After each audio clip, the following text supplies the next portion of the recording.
আমরা চলে এসেছি বর্ধমানের বিচে, বর্ধমানের মিনি গোয়া থাকি, গরিবের গোয়া।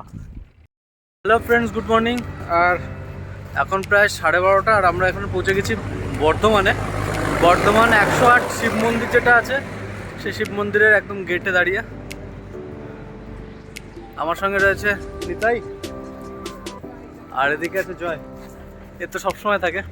তো চলো মন্দিরটা ঘুরে দেখাই তোমাদের, যদি দেখাতে দেয় তো। এটা হচ্ছে এন্ট্রান্সে। এখানে একটা বজরংবলীর মূর্তি আছে আর শিবলিঙ্গ আছে একটা। এখনো কাজ চলছে মনে হচ্ছে গেটের। এখানে শিব পার্বতীর একটা সুন্দর মূর্তি রয়েছে। এটা পার্কিং এরিয়া।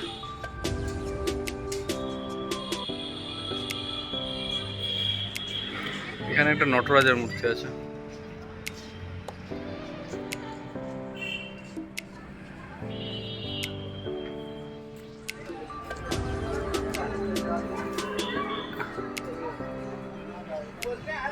ব্যবস্থা খুব সুন্দর করা, এখানে জুতো রাখার আলাদা এক জায়গা রয়েছে, জলের ব্যবস্থা বাইরেই। এটা এন্ট্রান্স ছিল, এন্ট্রান্স থেকে যা ঢুকলাম, ঢুকে এই যে 108 মন্দির।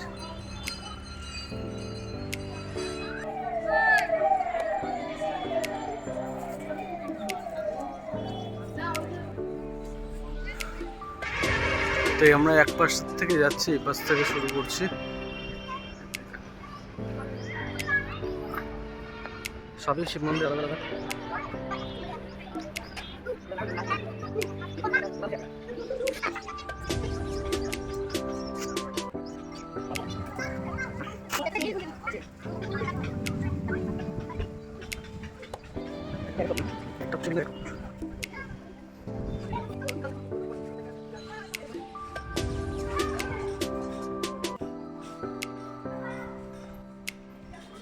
বাগানও করা আছে বা একটা, এখানে অনেকগুলো একটা পুকুর আছে, কিন্তু পুকুরটা অতটা পরিষ্কার করা নেই, মেনটেনেন্স করা নেই, জানি না কেন।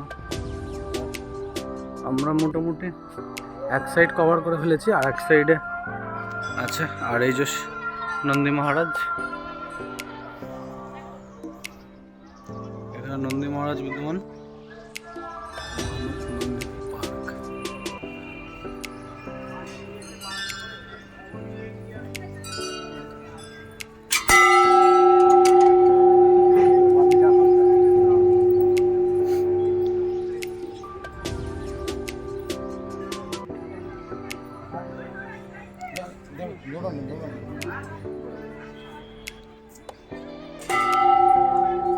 आराम से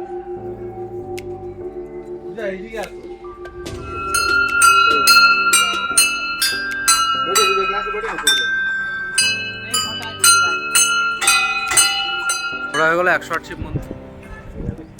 একটু আখের রস খেয়ে নিই, তারপরে আবার যাবো বেরিয়ে। ভাড়ে ফার্স্ট যাচ্ছি, হ্যাঁ ভাড়ে ফার্স্ট টাইম, হ্যাঁ ভাড়ে ফার্স্ট টাইম বর্ধমানে এসে ভাড়ে ফার্স্ট টাইম ভাড়ে চা খেয়েছি আগে, কিন্তু এখন খাচ্ছি আখের রস।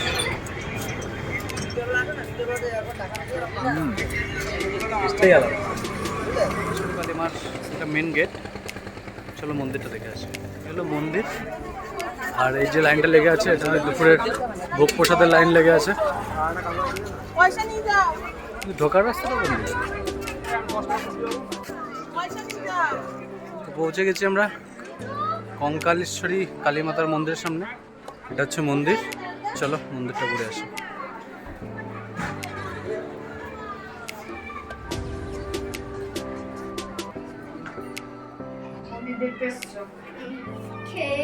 এই হচ্ছে কঙ্কালেশ্বর কালী মাতার মূর্তি।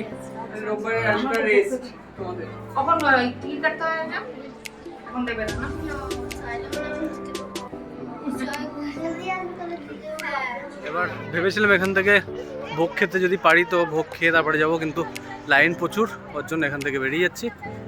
চলো এবার ড্যাম আছে এখানে, একটা বর্ধমানের ড্যাম আছে, জানতাম না।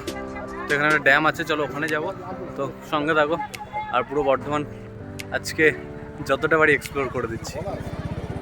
আমি তো প্রথমে ভেবেছিলাম এটা কঙ্কালীতলা, কিন্তু তারপর দেখলাম না, এটা কঙ্কালেশ্বরী কালীমাতার মন্দির। অ্যাকচুয়ালি আমি সেটাই ভাবছিলাম, কঙ্কালীতলা তো বীরভূমে। তো যাই হোক, এটা হচ্ছে নিতাই, এর বাড়ি বর্ধমান। তো এখন আমরা যাচ্ছি হচ্ছে মিনি গোয়া বর্ধমানের, আর সাথে একটা ড্যাম আছে, ড্যামটাও দেখবো। অ্যাকচুয়ালি লোকেশান আমি কিছু জানি না, লোকেশান ওই নিয়ে যাচ্ছে, কোথায় কোথায় নিয়ে যাচ্ছে জানি না। যদি লোকেশান জানার থাকে তাহলে কমেন্ট বক্সে কমেন্টস করো, অবশ্যই লোকেশানগুলো বলে দেবো কোথাকার কি অ্যাড্রেস আছে। তো আমরা যাই দেখি। আর এই আমার ড্রাইভার আরতি, এখন এটা হচ্ছে আমার ড্রাইভার। ও কাকা। আর আমরা তিনজন যাচ্ছি বাইকে, হেলমেট ছাড়াই, লোকাল যেহেতু। যাই হোক, একটা স্বাধীন শহর এটা বর্ধমানের স্বাধীন শহর, নিতাইয়ের কথা এটা। যাই হোক, তো চলো সঙ্গে থাকো আর পুরো ব্লগটা দেখো, আশা করি ভালো লাগবে। আজকে যেমনটা বললাম, পুরো বর্ধমানের যতটা বাড়ি এক্সপ্লোর করতে থাকো। এটা আমরা ড্যামের উপরে উঠছি নাকি? এটা টোটা দিকে আছে কোন দিকে? তো জানি না কোন গোয়াতে নিয়ে যাচ্ছে, বুঝতে পারছি না। মেঠো গলি দিয়ে যাচ্ছি আমরা। লাল কালারের মাটি। হ্যাঁ, লাল মাটি। এটা পুরোটুক লাল রাস্তা নাকি নিতে? লাল মাটি, লাল মাটি। আমরা চলে এসেছি বর্ধমানের বিচে, বর্ধমানের মিনি গোয়া থাকি, গরিবের গোয়া, গরিবের গোয়ার বিচ এটা। অ্যাকচুয়ালি কিন্তু বিচের মতোই লাগছে, দারুণ লাগছে দেখতে। এটা হচ্ছে দামোদর নদীর পার, চর হয়ে গেছে গোতানপুর চরমানা জায়গাটার নাম। এখানে বিচ ভলি খেলার জায়গাও রয়েছে। আর অ্যাকচুয়ালি দারুণ, অ্যাকচুয়ালি বলতে গেলে দারুণ, একদম অফবিট প্লেস, কেউ নেই মানে এখনও এটা আনএক্সপ্লোরডই রয়ে গেছে। ফার্স্ট টাইম হয়তো আমি দেখাচ্ছি, পুরোটাই বালির বিচ দেখো। আর গরমের সময় তো, এখন শীতকাল তো বৃষ্টি নেই জানো, জল তো নেই। গরমের সময় জল থাকে, হালকা জল থাকে, মানে বিচ সারা বছরই থাকে। একটু ভিতর দিকে, বর্ধমান থেকে কতটা ভিতরে হবে স্টেশন থেকে? 4 কিলোমিটার ভিতরে। কিন্তু যদি এটাকে ঠিকঠাক করে, দেখতে পাচ্ছ যত দূর দেখা যাচ্ছে প্রচুর বড় বিচ, ঠিক আছে, পুরোটাই বালি। যদি ঠিকঠাক এটাকে মেনটেন্স করা যায় তো এখানেও একটা পর্যটন স্থল হতে পারে। চলো দেখি বাকিটা। পিছনে হচ্ছে দামোদর নদী, চড়া পড়ে পড়ে এরকম হয়ে গেছে, কিন্তু বিচ অ্যাকচুয়ালি বিচের মতোই লাগছে কিন্তু পুরো। মানে এখানে যদি বিচ ম্যাট ফ্যাট পেতে যদি বসা যায়, এখানে একটা ভালো জায়গা কিন্তু, যাই বলো। আর এই যে জল, পরিষ্কার জল একদম, বাবা।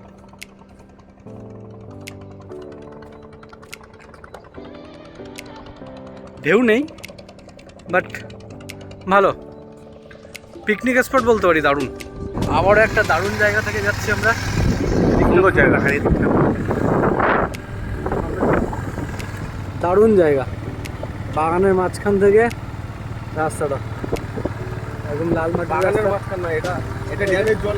আচ্ছা হ্যাঁ, এটা হচ্ছে ড্যামের জল, আর সামনে হচ্ছে ড্যাম, আর এটা হচ্ছে ড্যামে যাওয়ার রাস্তা, পাশে বাগান।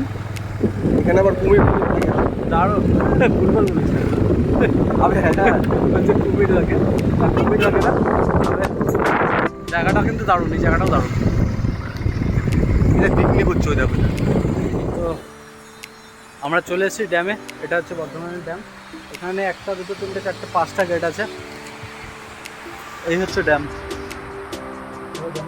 জলের আওয়াজটা পাচ্ছ? এটা জানাই ছিল না যে বর্ধমানও ড্যাম আছে।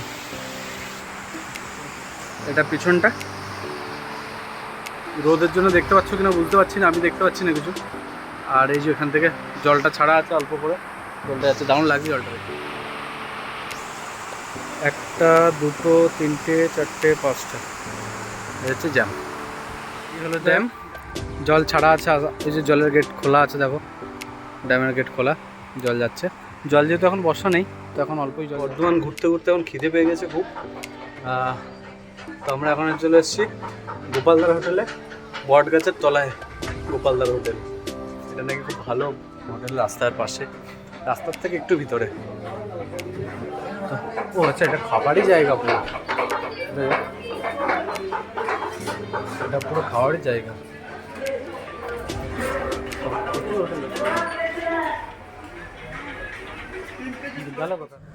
খাওয়া দাওয়ার পরে আমরা ভাবলাম আরও 2-3টে জায়গায় ঘুরতে যাব, যেমন একটা জুলজিক্যাল পার্ক আছে আর সর্বমঙ্গলা মায়ের মন্দির, বাট সেটা হলো না, তো আজকে এখানেই শেষ করতে হচ্ছে।